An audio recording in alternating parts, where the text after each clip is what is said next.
All right, let's take a quick peek at today's vintage finds from Jackson, Michigan. Picked up this Luxman just because I thought it was kind of rare or obscure brand. This is an all-in-one AWA cassette, receiver, tuner, CD player. Nice vintage Panasonic boombox, the RX C38. Here's another cool boombox. Toshiba RT8088. And then we got a Sansewage SC3000. Silverface. This one should be fun. A Sony TCWE305.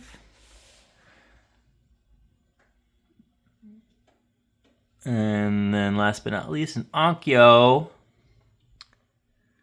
TARW244. All right, here's the vintage amps that we found. I got this planar SR2040, mostly just because it's an obscure brand. It's missing one cover on a switch. Got this Kenwood by accident, but I spent $50 on it, so hopefully I can get it working. It's the KR5400. This one I got for less than $20, if not $15. A Nakamichi.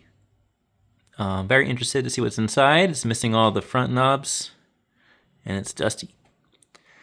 And then I got this rack mount Pyramid 3600 watt amp for $10. And as you can see, we picked up a bunch of vintage CD players. I personally believe that 2026 will be the year of the CD comeback.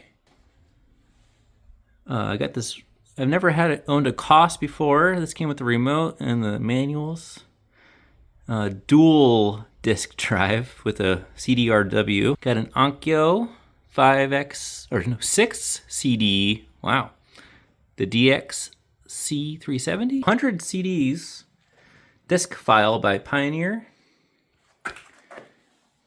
Now we got a standard 5-disc CD playback system from Kenwood.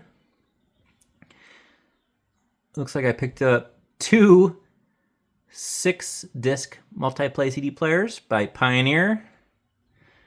And then finally a Marantz CD player that uses microcomputers.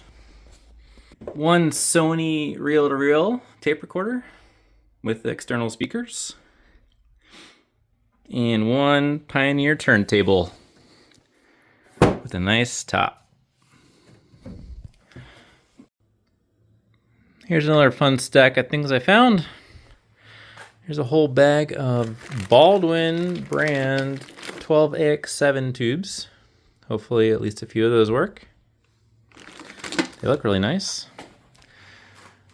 Here we have a set of 3 Pioneer. We have the cassette player, a tuner, and the amplifier. And then we found this nice karaoke mixer, a large wattage amplifier for 3 microphones, and gotta love the cassette decks.